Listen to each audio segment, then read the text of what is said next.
Le Nice Hotel à Atakpamé a accueilli l'Académie de la réussite totale du FIAD Atakpamé sous la houlette du coach Marguerite Aoku, trésorière FIAD Atakpamé, ce mardi 17 juin 2025. Salut à toi, pays de nos aïeux. Je m'engage à être aussi fort que rien ne... Comme il est de tradition, la rencontre a débuté par l'hymne national du Togo et le credo FIAD Monde, respectivement dirigé par Madame Aïcha Doku, agent commercial, et Monsieur Israël Oudadje, délégué médical, avant de passer au mot de bienvenue prononcé par Monsieur Demeure Béni Edo, ingénieur des eaux et forêts. Merci d'être là. Je dirais tout simplement que ce soir, nous allons garder notre position et un regard perçant sur les semences qui seront jetées ce soir. Et nous devons disposer nos cœurs à accueillir ces semences. Je nous décrète une bonne académie de la réussite.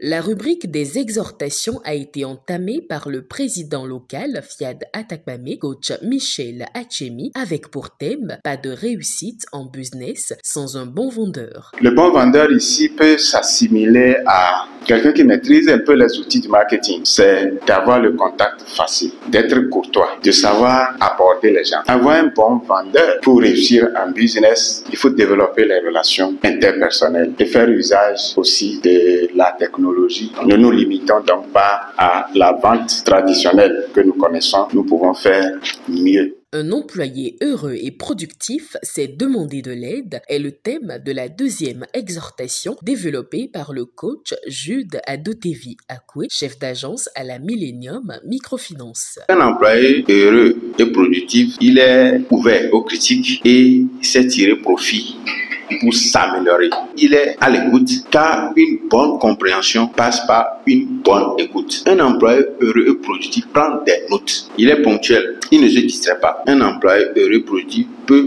demander de l'aide. Il pourra le faire quand c'est nécessaire, sans craindre de paraître incompétent. Il peut également demander de l'aide lorsqu'il rencontre des difficultés à accomplir des tâches, mais de demander aussi à la bonne personne. Quant à la troisième exhortation, elle a porté la marque du coach Yaovi Denis Amegbenyue, enseignant, avec pour thème l'homme est action et compétition. Le thème est évocateur. Quand on dit l'homme est action et compétition, nous comprenons déjà que l'homme est appelé le responsable de la maison, si bien que chaque fois, il doit tout faire pour accomplir ces conditions-là. C'est ça que son essence attend. Il attend qu'on le félicite, qu'on le qualifie pour ce qu'il fait, pour ses efforts. L'homme n'aime pas qu'on apprécie un autre homme en sa présence. L'homme veut sentir dans le regard de son épouse qu'il est élevé, qu'il a une place, qu'il a de la valeur.